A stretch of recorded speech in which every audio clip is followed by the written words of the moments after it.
Al, your life is still in a little bit of upheaval, A little bit, yeah. and it's time for our big announcement of the week. Oh, We have a new co-host on the seasonal anime checkup OVA. we do? It is, of course, West Coast Doc Al. Let's give him a round of applause. Welcome to the podcast. Yay! Yeah, I'm on the West Coast now. Congratulations. Yay! Coming to you from California. California? Um, yeah, it's quite a big move there to go from Alabama to California. But yeah, there's still a lot going on in my life, but this is a good move. All the time zones are confusing to me. Yes. We'll figure it out. But yeah, um, this is the West Coast version of me for now. Mm-hmm. Hello. Welcome to the pod. It's great to have you. Thank you. Great to be here. Nice of you to join us. Yes, great to be here. What happened to the old version of me? We can't talk about that legally. Oh, okay. Yikes. Anyways, hello, welcome Actually, to this is week's... this is a good segue into what we're going to talk about. Actually, Sure. I will believe that because I don't know. yep, it is. Hello, welcome to this week's episode of the Seasonal Anime Checkup OVA. It's a podcast where we have conversations about video games, anime, and manga. Hello, I'm Jared, joined as always by Doc Al and Ladium. Hello. This is episode number 291, and Al played a video game before and after moving. Yeah, that was intense. Yes. And it was crazy because I kept having to switch between this cart and Animal Crossing, and I was so mad at myself for not getting to the digital version of Animal Crossing, so I didn't have to keep switching carts. Mm-hmm. But I got through it, and here we are. I played a game. I finally beat it yesterday. You did play a game. Mm-hmm. Al, you played Omori. Omori. Mm-hmm. Which is a video game. Yeah, it's an RPG. Mm-hmm. Turn-based RPG. I basically knew nothing about it other than I saw it on one of the like Nintendo Directs. Mm-hmm. And I was like, that looks interesting. I'll play that. And then Fangamer was like, hey, we're putting out a physical version of this game. I was like, pre-order? Yes. Mm-hmm. So I did that. And it came in. I was like, all right, well, let's play this. And it is not anything like I expected it to be. Not anything. Yeah, that sounds about right. Yep. So yeah, this game came out originally on the computer. On December 25th, 2020. You know, gather around the family for a good old holiday game. And then, like you said, came to Switch, Xbox One, Series X and S on June 17th, 2022, and then PlayStation 4 on June 24th, 2022. Mm-hmm. So there's all that. Let's talk a little bit about development, because this is about all I can talk about with this game, because I don't know much about it other than you played it. Okay, we're going to talk about it, though. Development's easy. Yes. There's a page for it. There is! Oh, stretchy. Omori was developed over the course of 6.5 years, directed by pseudonymous... That's the word. Pseudonymous artist Omocat, who I know of via, like, they do a lot of, like, anime-inspired apparel. And they've also, like, collaborated with the Hololive English Girls for apparel in that way. Have they really? I didn't know that. Yeah. Huh. It is based on Omori, a webcomic Tumblr blog Omocat created to help them cope with their problems during a confusing part of their life. Initially planned as a graphic novel, they switched this medium to a video game to enable the audience to make choices in the story. For the game engine, they chose RPG Maker as they deemed it important to support an accessible platform and community. A Kickstarter campaign was launched in 2014 and was successfully funded within one day, with an initial projected release date of May 2015. A Nintendo 3DS port was promised as a stretch goal, but ultimately never came to fruition due to discontinuation of the console. Backers were instead offered a Nintendo Switch port. To aid the game's creation, Omocat hired several additional team members, including an RPG Maker expert, but still had a goal of keeping the team size small. Initially, they someone's very excited. Harry Maxwell. Yeah, that sounds right. Initially, they enlisted their musician friend Space Boyfriend and Slime Girls to help with the soundtrack. After being inspired by Bo-in's My Time and coming up with the idea of hidden music tracks, they contacted him as well. As development continued, the team had to change their version of the RPG Maker engine, using this opportunity to refine the game's visual style, story, and gameplay. After crowdfunding money was exhausted, they relied on merchandise sales to continue development. The game would be delayed into 2019 and early 2020, but again would miss both targets. Later in 2020, Omori received its final release date of December 25th, when it was released on Windows and macOS via Steam. Initially available only in English, the Japanese localization was released on December 16th, 2021. Following this, support for simplified Chinese and Korean languages were added on March 18th, 2022. The console versions of Omori were first announced during Playism's Tokyo Game Show 2019 presentation on September 11th. Playism also announced it would be working on a Japanese release of the game, which was initially planned for 2020 but later delayed. During an Indie World presentation in December 2021, it was announced that a Nintendo Switch version would release in Q2 2022. So that must have been when I saw it. That makes sense. Yep. Okay. The Switch and Xbox ports and a new port for Windows 10 were eventually released on July 17, 2022, with the PS4 port being released on June 24th, like we said. These versions were developed by MP2 Games and feature additional content not found in the original Steam release. And then, like you said, the physical edition by Fangamer for Nintendo Switch and PS4 was initially planned to launch on the same date, but did not launch until early July. Mm-hmm. So you got all that. It has a current 87 out of 100 on the Metacritic. Not bad. Yeah. I feel like the things I know about this game are that, like, it was made by Omocat, Mm-hmm. and a lot of people, like, compared it to, like, Undertale in terms of, like, you know, its style, like, its gameplay and everything, and how it's kind of like a game that isn't exactly what it looks like on the surface. It's definitely not a game that it looks. Wait, that statement that you just said, it is correct. It has like a lot of pastels and it's cute, and you know it's like a fun top-down RPG. Mm-hmm. But it's dark. Yeah. It's really dark. Oh boy, is it dark. Yeah, I think that's also one of the things that's like that's been like divisive about it, is that like the darkness of it. Like some people just aren't that into that level of storytelling, or like it's that kind of storytelling, I should say. So that's been a little bit of an issue for some folks, as I've heard from. But yeah, like I saw you play that, or you get this, and I was just like, huh, that's interesting. Yeah, especially because it like has spoopy elements, and I'm not usually a spoopy person. Mm-hmm. And it definitely has some jump scares that got me real bad. Too spoopy. And to be like spoiler free for a moment, like the art is super good. Like it's really, really good. The characters are all super likable. I like the general plot. There are some things in there that are like, oh God, but generally it was good. The combat was fine. Mm-hmm. Like it had some interesting things, like you have to use emotions to get through battles. So like each character has a skill that can trigger different emotions for both the party members or the enemy. Mm-hmm. And then you exploit them, kind of like a triangle system, that like there's like angry and happy and sad. And I think it's like angry is strong against sad, sad is strong against happy. Hang on, there's a picture here.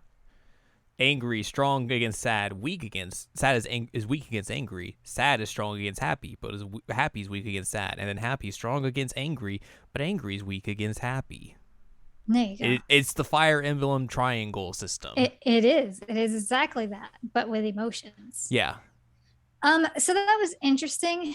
But I kind of found like a strategy at one point that worked for me, because I got to this one boss that was just stupidly hard and I kept dying. And I finally was like, you know what? I'm just going to try this thing. And it worked. I was like, well, we're just sticking with that from now on then. So after I figured that, I was like, well, you know, this is, yeah. I really could like take or leave the combat. The things that are interesting about it though, besides the emotion system, are that you have like follow-up attacks that rely on like how the characters feel about each other. Um, so like there's a character named Kel, and Kel and Aubrey don't always get along very well. Hmm.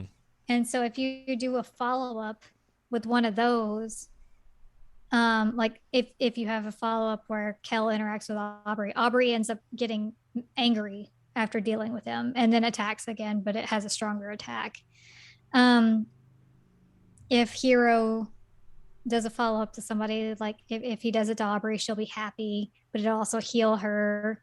Because you have heart, which is your HP, and then you have juice, which is your MP. Yep. If your heart is depleted, you become toast. Yes, You that's what happens to me. literally just a piece of toast. I like Aubrey's because Aubrey has a little bow on her toast. It has the old Persona system of like if the main character dies, it's over. Ugh. Yeah, that sucked a few times. It was like, I had life jam to heal you from toast. Come back. Um, there's also a life jam guy who runs around. He's kind of like the Kool-Aid man. He just tries to sell you life jam and says it really works. It's kind of fun. Um, but yeah, so that was a neat system to have like character specific interactions. Um, and they're tiered. So like as you keep going through the game, like they power up, but also they um, can kind of tell a story in the sense that like Aubrey's first one with Omori is her trying to get his attention. He doesn't notice. Her second one is her trying even harder to get his attention. He doesn't notice. The third level of it is he finally notices her and she gets like super, super happy and does an intense attack. So that's pretty cool that it like builds upon itself. Um, but still, like it's fine. Could have been better. Could have been worse.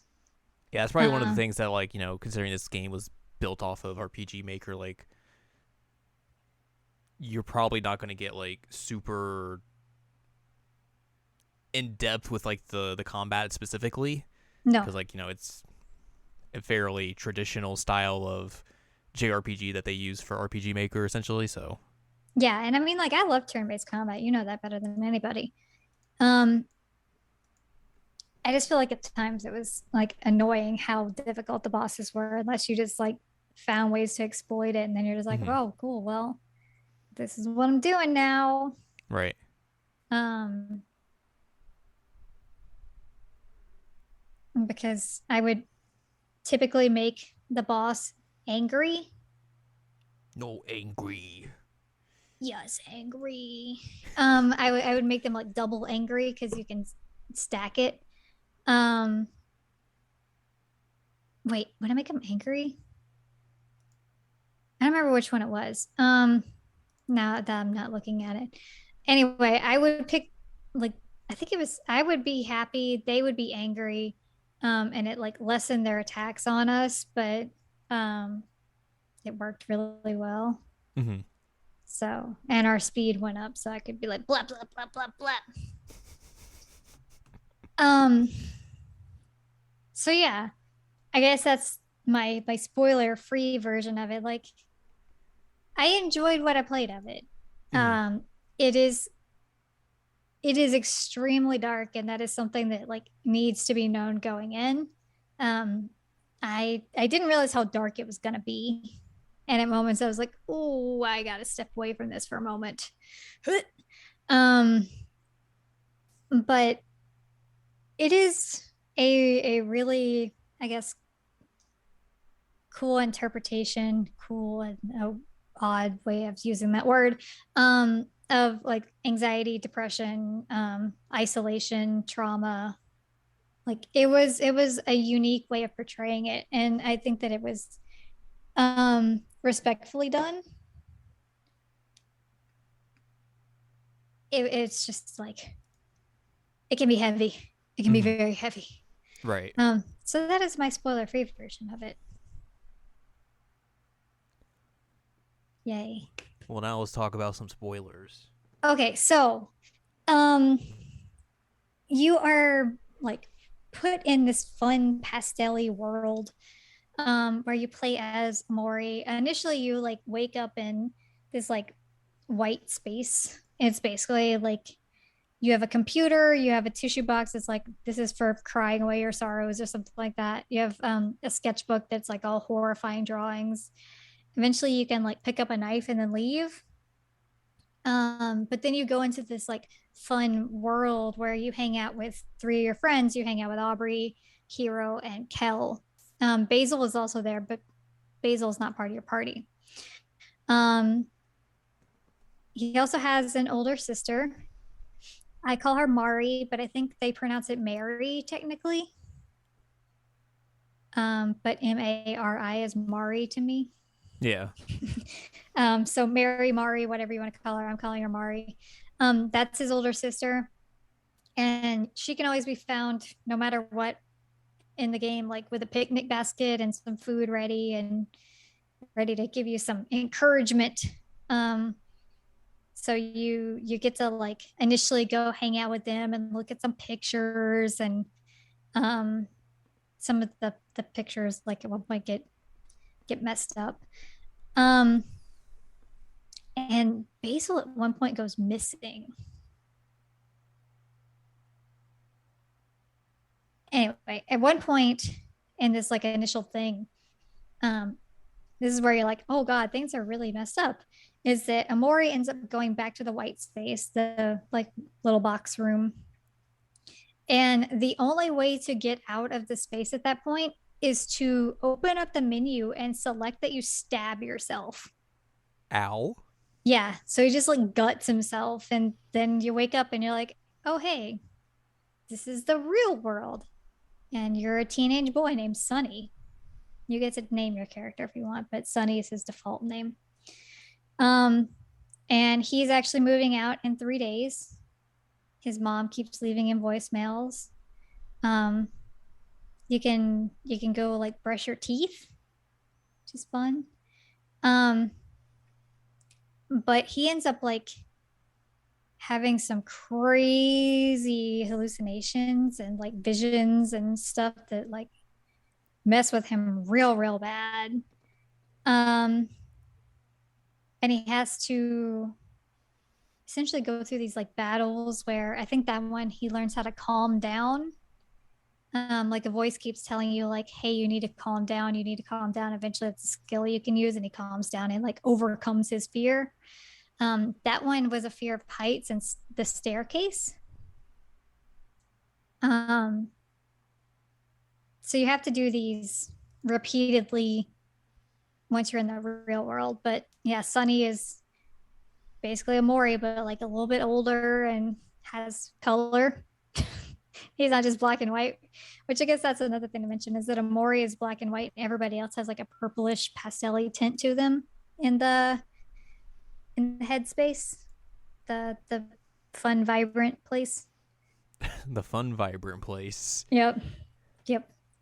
Okay. And so yeah, Basil is your other friend. Basil really likes flowers. Basil's kind of like a soft, happy boy that you have to take care of, but something seems to really be bothering him. But he goes missing, and then Omori, Aubrey, Kel, Hero are like, oh well, we're gonna go on a mission and find Basil. Worth mentioning, Aubrey, Kel, Omori slash Sunny, and Basil are all the same age. Hero is 3 years older. He's also Kel's older brother. Hero and Mari are the same age, and they are, I think, dating. Seems like they're dating. There are multiple pictures of them like asleep together and holding hands and stuff like that. So I think they're dating. It's not explicitly said, but I'm going to say that they were. So anyway, you have to like go through a bunch of different areas to try and find Basil. So you like climb up into outer space and fight a super jacked Pluto at one point. which by the way is a very hard fight. Very, very hard. Um, you run into a guy that's called like Space Ex Boyfriend, and then he's Space Boyfriend again. And then he gets another title later. He becomes Space Husband. And then he becomes Space Ex Husband. Poor Space Boy goes through a lot. But essentially, you're like going through all these areas and looking for Basil. And in the midst of all that, like you'll complete an area, then you'll go back to the real world. Sunny will wake up and you'll do like a day in the life of Sunny, and there are divergent routes here, and one of the ones that exists is the Hikikomori route, where you just don't ever leave your house. In order to get like an ending that isn't terrible. Kel will come and like knock on your door and be like, hey buddy, I didn't expect you to actually answer the door, but like, you want to hang out? That'd be fun, right? So you get to hang out with Kel and go to like the comic book store and go get groceries because Hero's coming home from college. We need to go get him some Hero sandwiches because that's how he got his name. He really likes them.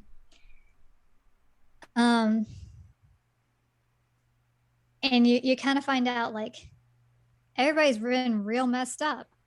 And the reason they've been real messed up is because Mari committed suicide like 3 or 4 years ago.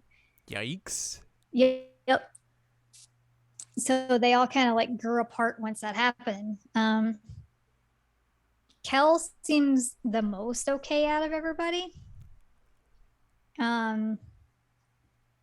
Aubrey basically feels like everybody should have been more sad that they were and becomes a delinquent. But she also goes to church, which is odd. A delinquent churchgoer. Like I said, Sunny becomes a shut-in. He like quits school and never leaves his house. Hero went to college, but he had a year where he was like in severe depression and wouldn't do anything at all. And what snapped him out of that was that like Kel was trying to like cheer him up at one point, and he like freaked out on Kel and started crying, and then his parents ran in, like only would pay attention to Hero. And Hero's like, oh God, this is messed up. They're only paying attention to me. And so he goes over to Kel and it's like, all right, we're good now, buddy. We're good. We're friends. It's all right. So that's how they're able to like repair their relationship and move on a bit. But everybody's very much like hit by this death. And Basil is just like, for lack of a better word, a hot mess. Like anytime you go around Basil in real life, just it's very clear something is very, very wrong. Very wrong. So that's a thing. I obviously chose to leave my house and go hang out with Kel. He seemed like a nice enough dude. Go hang out with him. I'll get him some orange soda. Literally, that's a joke in the game. That Good. Kel's favorite is orange soda. Good. It's like, yeah. So I was just always like, hey, Kel, you want some orange soda? He's like, yeah, I do.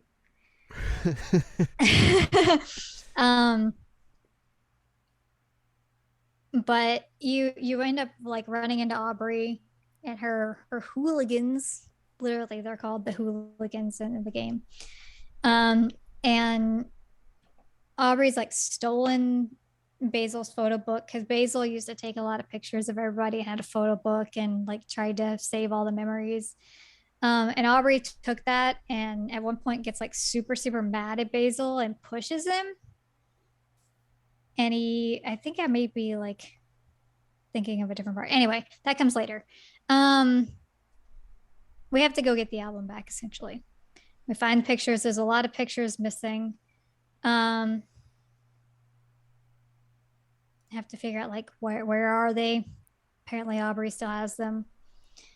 Um, you get to do another day in the vibrant fun land. I think that's one where you take on Sweetheart's castle and you find out that Sweetheart is the ex-girlfriend of Space ex-boyfriend.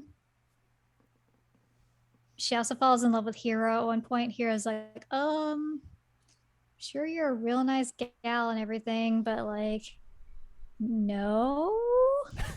So we get thrown in the dungeon. Thanks, but no thanks. Thank you, but no thank you. They each have their own like skill set.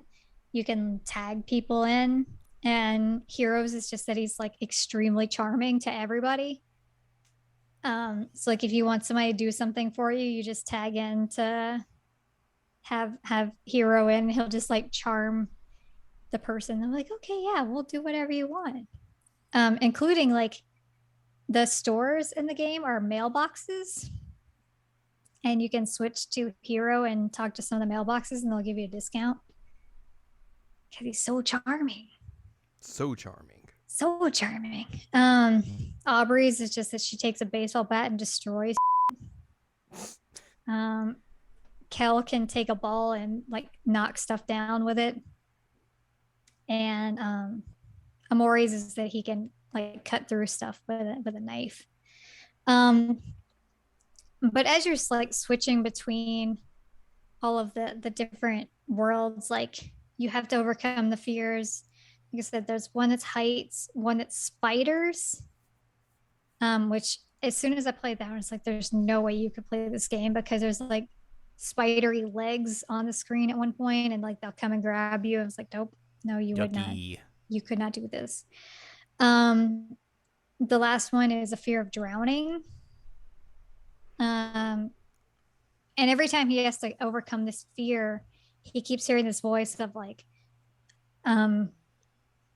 I forget what all they are, but it's like calm down, persist, stuff like that. And he eventually learns those skills and is able to get over his fears.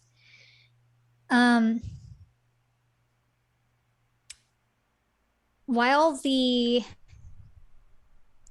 like vibrant areas, like the headspace, those are like fun and interesting, they don't actually have a whole lot of plot relevance until later on. Mm-hmm. It's mainly just like, hey, we're on a search for Basil and we're gonna hang out with Mari on the picnic blanket and get to know these characters.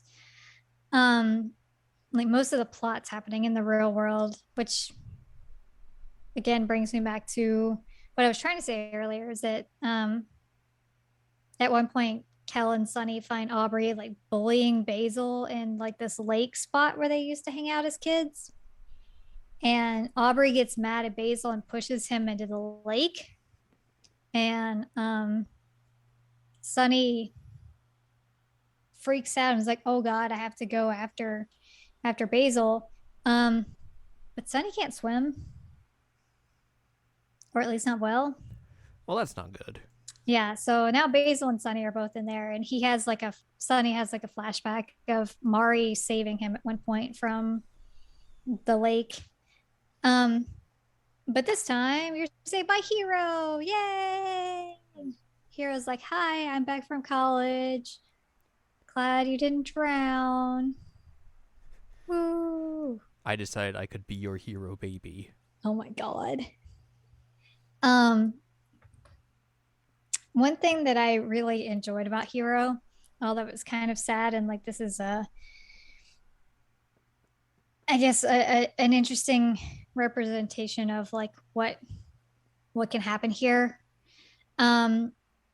Hero in the headspace loves to cook, and Hero in the pictures, he used to cook. Hero is actually your healer, which was an interesting thing, that like your tallest, oldest character is just like your healer.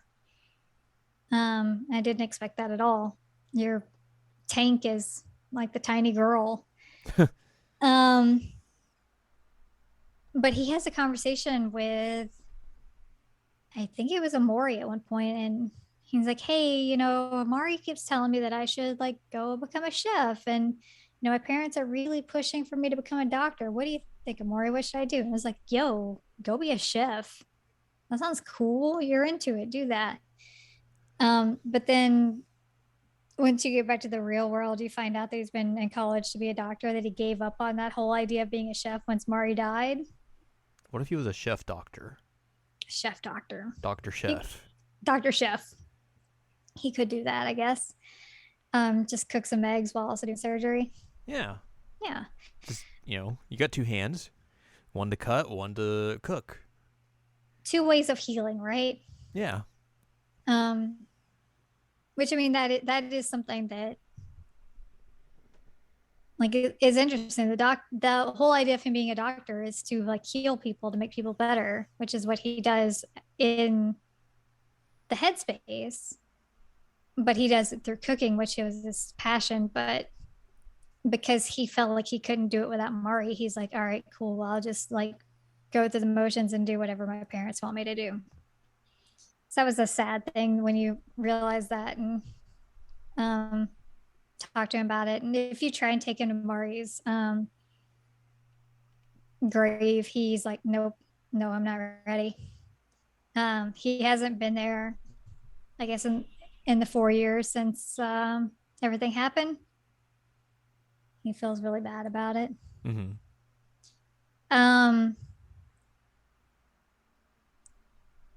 So you're bouncing back between the two.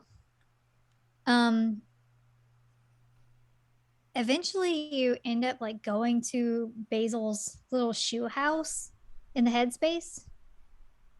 And there's like this big terrifying hole. And takes you to the black space. And Basil keeps like trying to talk to Omori and like dying terribly. And eventually like Omori walks up to Basil and just stabs him in the gut and murders him, and then just like walks up to like this throne made out of hands and sits on it. And I was like, what is happening right now? This is fine. This is not fine. It's not fine. And then like the next time you go to Headspace, no one can remember Basil. Nobody can remember what you're even there for. And they're like, yeah, we're on an adventure. What are we doing again? I don't know. And at one point in the Headspace, you run into this like coral tree. And Coral Tree's like, hello, would you like an info dump? I'm like, yeah, I would in fact like an info dump. And you get some information about like different characters that are hanging around. Like there's one named Humphrey who's this big whale. Turns out that like Humphrey was like in a kid's book that Sunny liked as a kid, so he put this into his headspace as a character. You get swallowed by him at one point. You also fight the slime girls in there, which I guess is worth mentioning that slime girls and Space Boyfriend were mentioned earlier. The music, they're also characters. And at one point, you end up like falling into the black space, and you see a guy trying to chop down a tree. And if you go and talk to him, he's like, you're not my son. And then like keeps trying to chop down the tree, but says like, why won't this fall down? Why won't it fall down? And you're like, okay, something is not okay here. You also have to collect keyboard keys the whole time because you have to do a hangman thing. Which is also relevant. So yeah, you on the day before you're supposed to leave, end up talking to Aubrey. Hero's like, bruh, like Sunny's not here for very long. We need to be friends. We need to like connect again. Let's just hang out.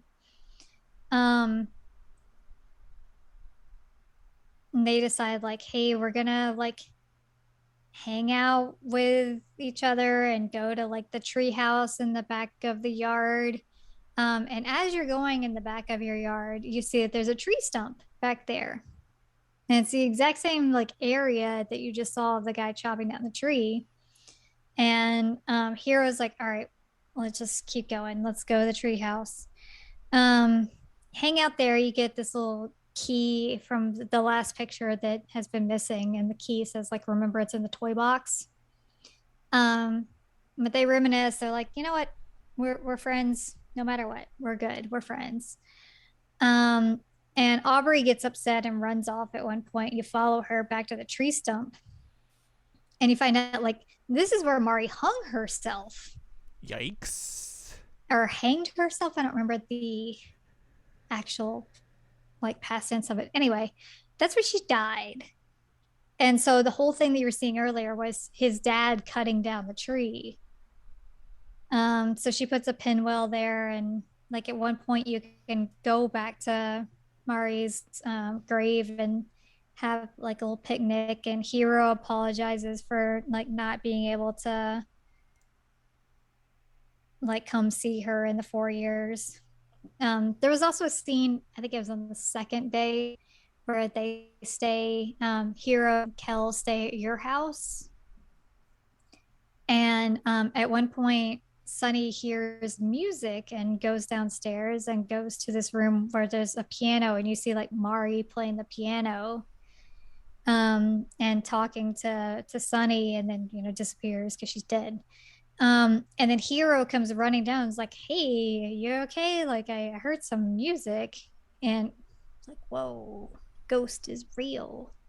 But Sunny leaves, and like if you look back in, Hero's just like losing his like crying at the piano and saying how much he misses her and all that. It's like, oh my God. Um so yeah. Um they keep realizing like Basil's really not okay. Basil's super not okay. We don't know what's going on with Basil, but Basil's super not okay. For the last night, everybody decides like we're just gonna stay at Basil's house because we all need to stick together. This is what's left of us. We got to stick together. And Basil won't come out of his room at one point while you're all there. And Sunny ends up having a nightmare. And you have to like go through this nightmare and piece things together and like have his memories basically reconstructed. And you realize that the headspace this whole time has been him like basically retreating into himself and trying to like repress memories. Because you find out what actually happened is that Sunny and Mari were practicing together to do a recital. Mari was going to do piano and Sunny was going to play violin. And Sunny was getting really frustrated because Mari was like a super perfectionist about the music, and he didn't get to hang out with his friends because he had to practice the violin. He was just getting really, really mad. And so at one point he got super pissed and he threw his violin down the stairs and broke it. So Mari like comes at him and starts yelling at him and asking like, why would you do that? And again, Sunny's like super, super mad. He's really frustrated and he just like kind of shoves her out of the way. And when he does that, she falls down the stairs. And when he goes down the stairs to see if she's okay, like he keeps calling her name and realize, oh, she's not okay. He's like, oh, she just needs to sleep. It's fine. It's fine. And so he drags her up the stairs and puts her in bed. And Basil shows up and sees all this, and they realize together like she's dead. She died from that fall down the stairs. So Basil comes up with a plan because Basil is worried about like Sunny going to jail for killing his sister, basically. So Basil says that they're going to frame it as a suicide.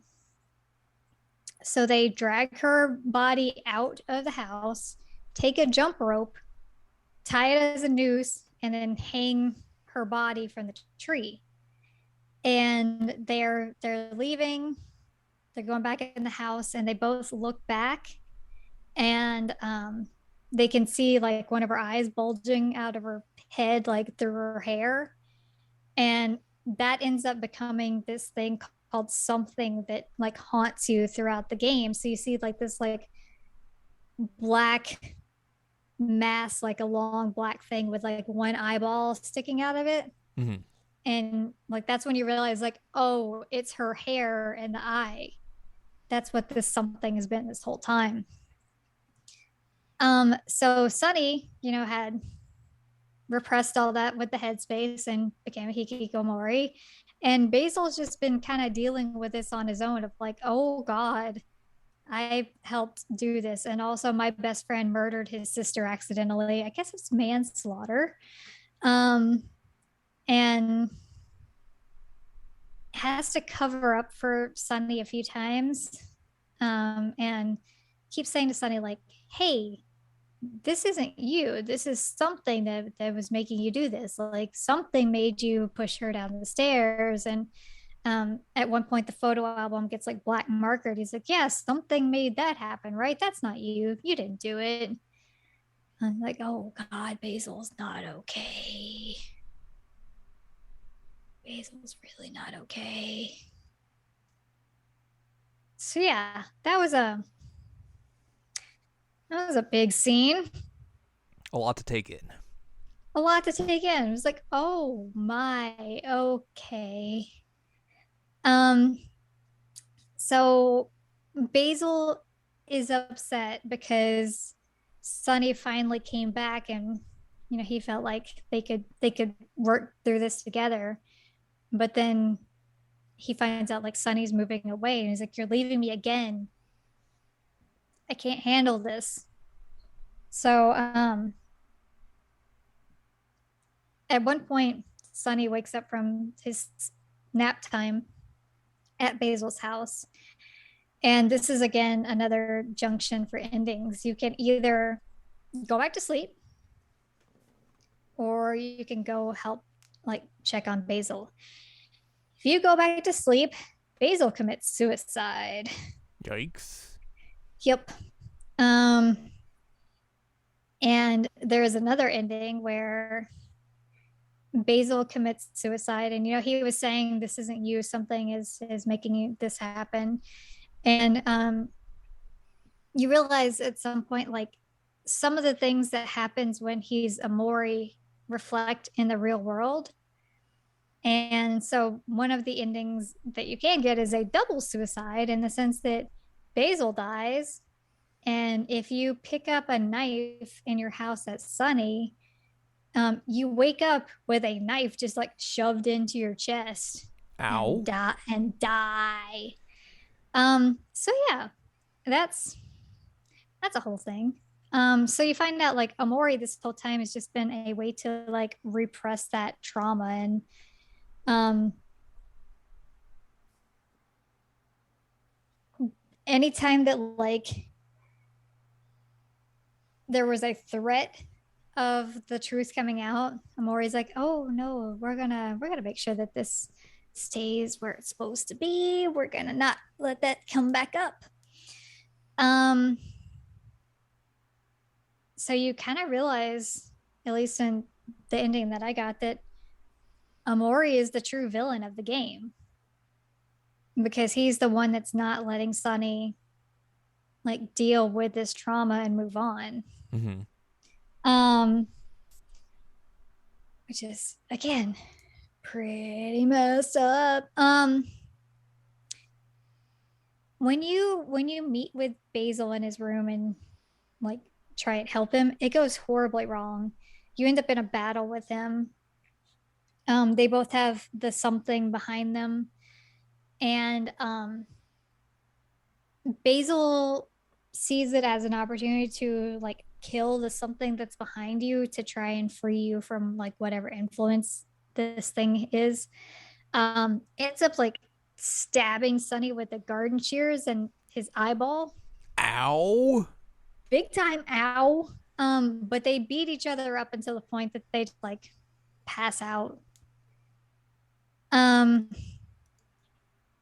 and when he's going through all of that, um, Omori, like not Omori, Sunny goes through a literal memory lane. It's a street with street lights that like you go through the lights and have like good memories with your friends, which I guess I forgot to mention. At one point, you do go to that toy box. I mentioned the key, but you go to the toy box and realize like the broken violin is there. So he has that with him. And going through this memory lane ends up repairing the violin piece by piece. And by using, the power of friendship. Oh, I've heard of that. Yeah. This violin repairs itself, and um, you end memory lane in like a stage essentially, and the three friends, Kel, Aubrey, and Hero, are there like, hey buddy, like we know what happened, it's all gonna be okay, like we'll still be with you, it's okay, just go perform. So he gets up on stage and he does like his final recital with Mari finally, which was nice. Um, but then eventually you have to actually fight Omori. Omori is the final boss, which I was telling you when I was playing. I was like, this feels scripted. Mm-hmm. This feels very scripted. Um, it kind of is. Um,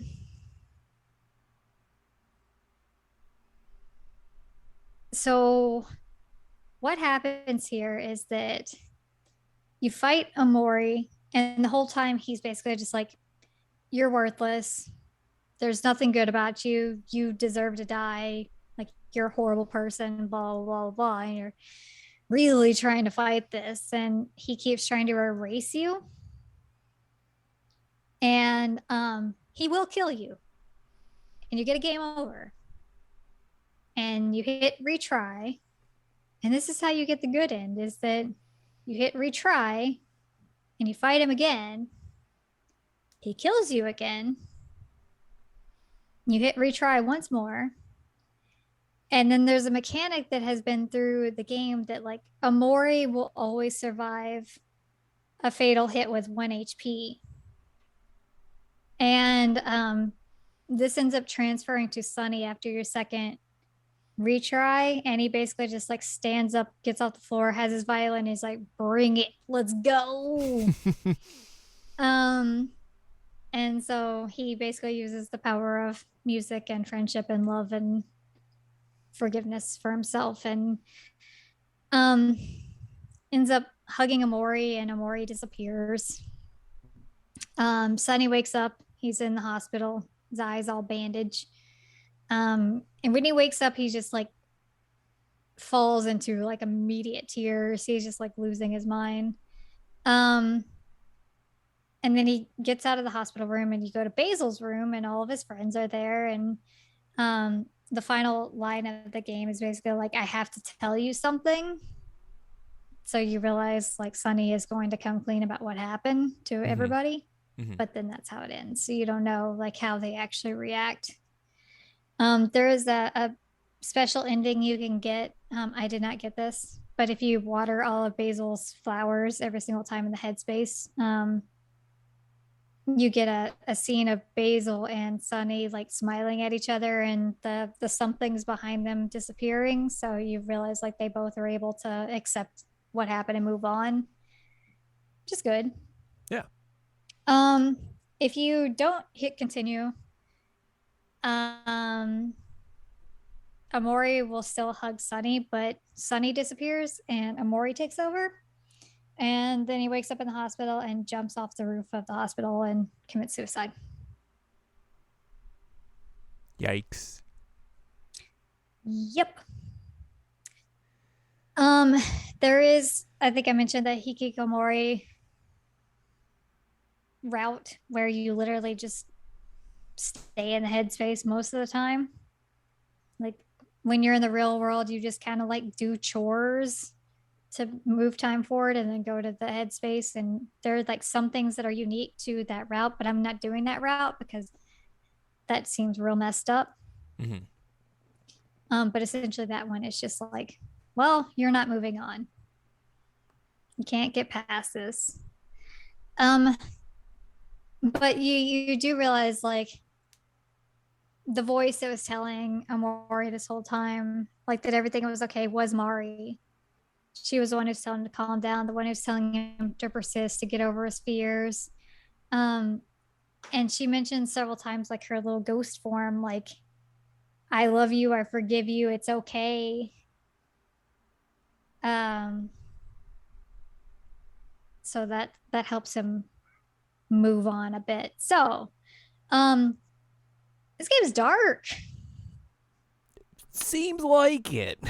Yeah, there's like a lot of weird jump scares occasionally. Apparently the character that does the most jump scares is called Mari or Hell Mary. um, but like all the hell versions of her just like elongated, broken neck, terrifying versions of her that will like jump out at you. Hmm. And I hate it. It was so scary. Um, so yeah, I came away from that. I was like, whew, that was a lot. I'm glad that I got the ending that I got because otherwise I would have been sad or sadder. Um, I think it was smart to end it the way that they did and not have like the actual reactions from the friends because I feel like that would have been weird to do. Hmm.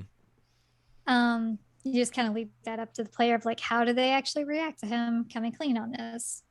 Because I'm sure there is going to be like some anger and some resentment, Right. but I'm sure that they also realize like this has been weighing really hard on both him and Basil for a long, long time, and that it honestly was an accident. Um, but yeah, it's an interesting take on the whole like power of friendship trope. Oh,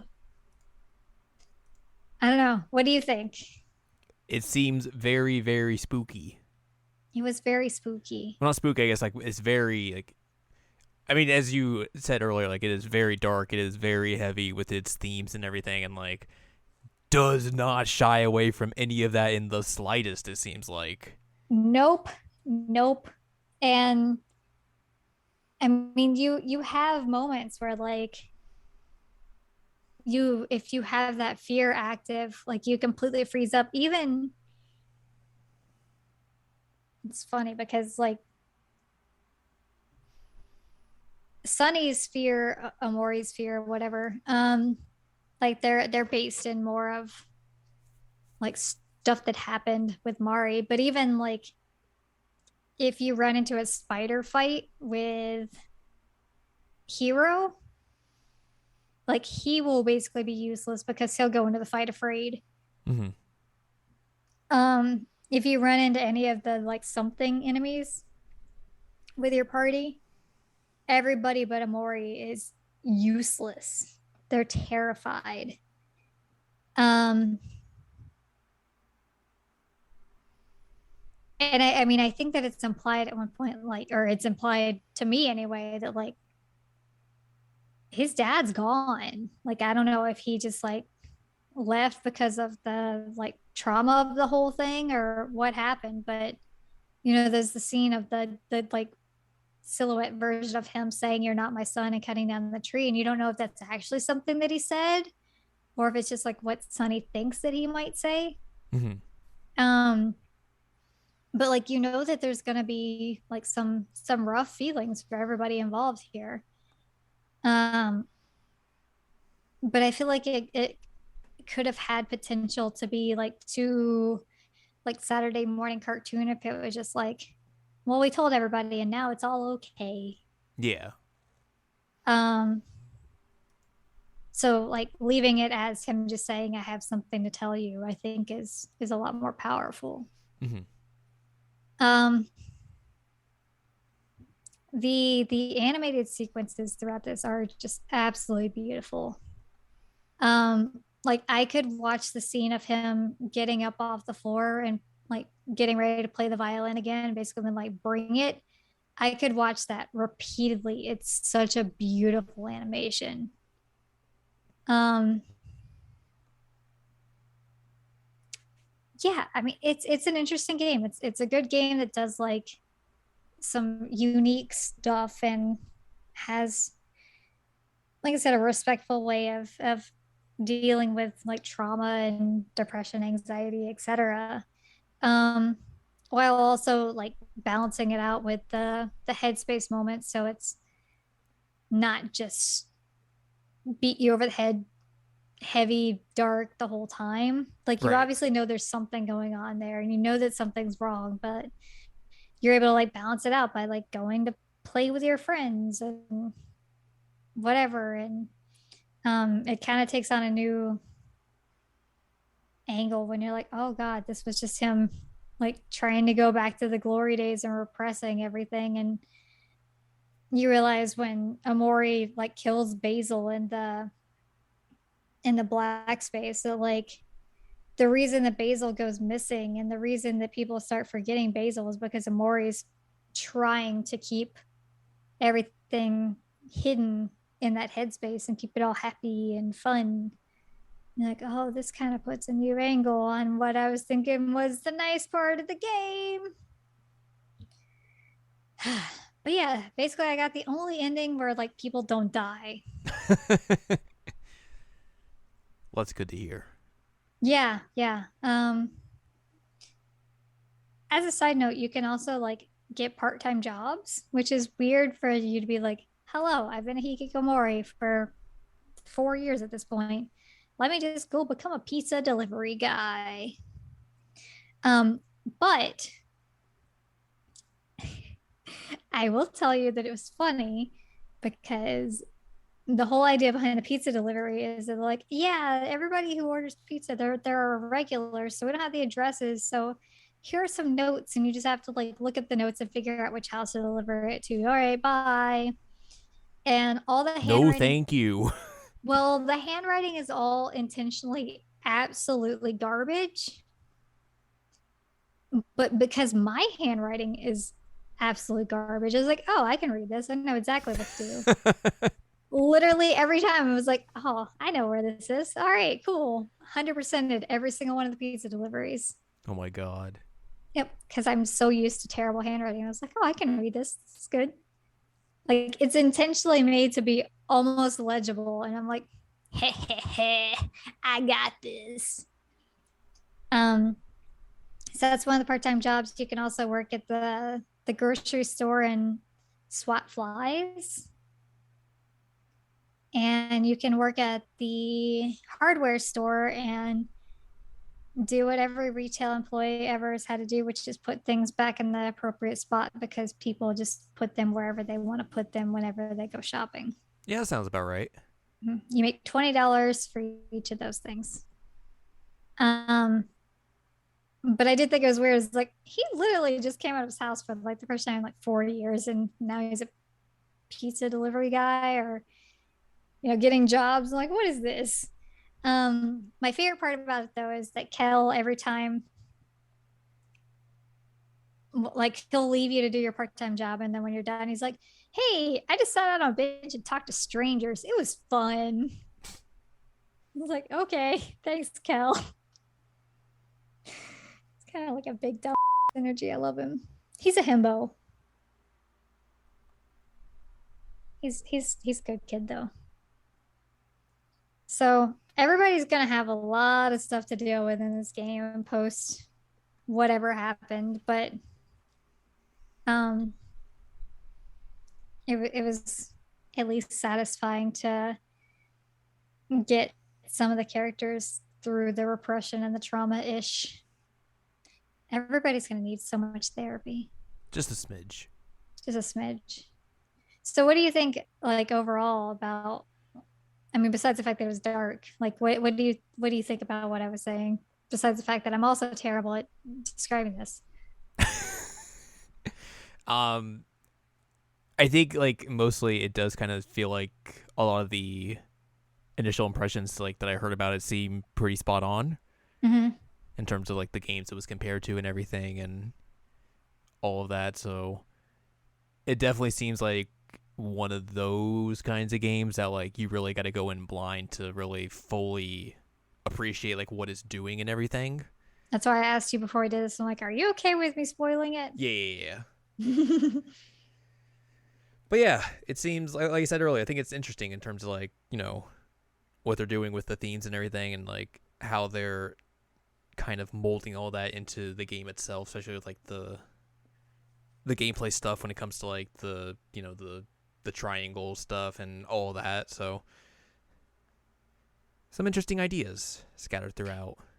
And I also realized after everything, um, I was telling you about the scene where Omori like murders Basil and then goes to sit on like the throne of red hands. And I was like, oh my God, it's red handed.